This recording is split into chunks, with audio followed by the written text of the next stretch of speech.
Hi, this is Ian from EssentialTennis.com. Welcome to this video in which I'm going to quickly run through each of the main types of grips, demonstrate them here for you so that you can really get a good understanding of where each grip is and also a basic understanding of what each grip is good for. I'm not going to go into a lot of detail here, but enough so that you'll have a good general understanding. So as I show you where my hand is on the racket, we're going to be referencing two main things.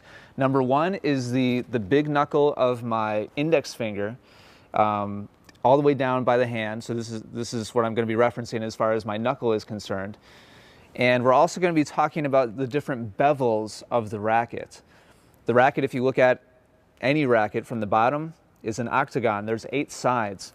And when you hold the racket on edge, straight up and down, the one all the way flat on the top facing straight up is referred to as number 1, bevel number 1. For a righty, as we go clockwise around the grip, we increase in number. So number 2 is the next bevel to the right. It's at 45 degrees.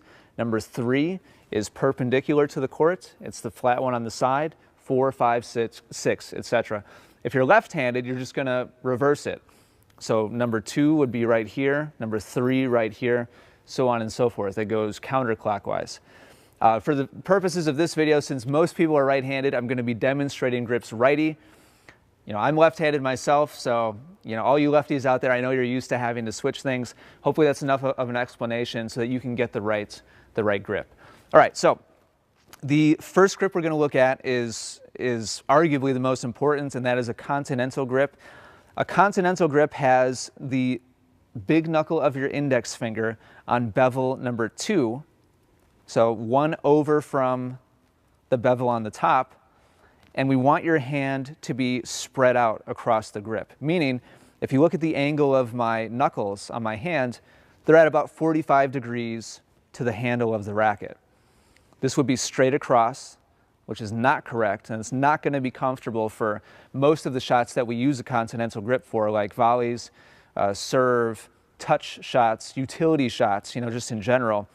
A continental grip is a very neutral grip because when you open your hand up, it very much places your palm in line with the racket face. And so it's very easy to use both the forehand side and the backhand side of the strings using the same grip. So that's the continental grip.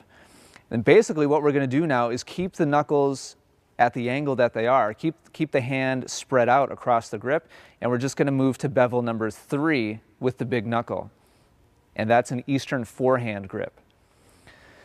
I recommend that in general, most players have at least an Eastern forehand grip for their forehand ground stroke. This is the grip that Roger Federer uses, and actually a lot of other touring pros as well, which a lot of players are not aware of. You don't need a full Western grip to make topspin. Plenty of topspin is possible with an Eastern forehand grip, and that's where this is right now. Moving to number 4 with the big knuckle and hand still spread across the grip. This is now a semi-Western grip. And the reason why this is so popular for topspin is you'll notice that when I open my hand up, my hand is now underneath the handle of the racket.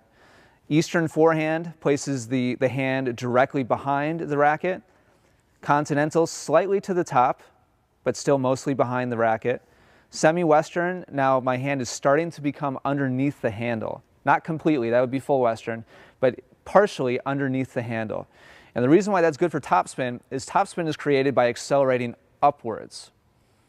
And so when your hand is underneath the handle more, it's easier, typically, for players to accelerate in an upward direction to make topspin.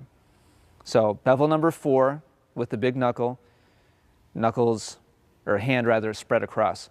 And then number 5 is full Western. And in my opinion, almost nobody should be using a full Western grip on their forehand side. Almost nobody. The reality is very, very few professional players use it. Even Nadal is not so far over, is having his big knuckle all the way on the bottom bevel, number 5, which is a full Western grip. He's semi-Western, maybe a little bit strong of a semi-Western, but he's not all the way at the bottom. This is really far. It really puts the hand far underneath the grip. which, you know, makes it so that most players, when they use it, really only can accelerate upwards well. And you'll see a lot of players with a full Western grip have very little ability to drive the ball, which is why I very much prefer semi-Western. And the last grip we're going to look at today is Eastern backhand. And there's varying degrees of how far you can turn your grip for this grip. Eastern backhand, really, kind of by the book definition, is big knuckle on bevel number 1, and the knuckles straight across the grip. I'm going to stand behind the racket here. So Eastern backhand grip basically is making a fist at the oncoming ball. My knuckles are now straight across, and my big knuckle is on bevel number 1. There's a little bit of wiggle room here. You can feel free to experiment a little bit with maybe going towards bevel number 2. You can also experiment a little bit with fanning your hand out a little bit. It doesn't have to be dead straight across, but somewhere around there in that vicinity is where you're going to want to be most of the time for a drive or topspin one-handed backhand. So there's all the main grips. One thing we didn't talk about is two-handed backhand. I'm going to save that for a different video because there's a lot of variables there as far as what you do with your top hand and what you do with your bottom hand. But right there is a good general overview of each of the grips, kind of some of the pros and cons, again, kind of generally. You know, some players will break, you know, the general rules and do just fine with a certain grip that most other players can't. It depends on your playing style, your body, you know, how your body works along with the racket, etc. Hopefully that's helpful to you. If so, and you're watching on YouTube, do me a favor and click like, and also subscribe to my channel here on YouTube so that you don't miss out on any future lessons. Thank you so much for watching, and I'll talk to you again very soon.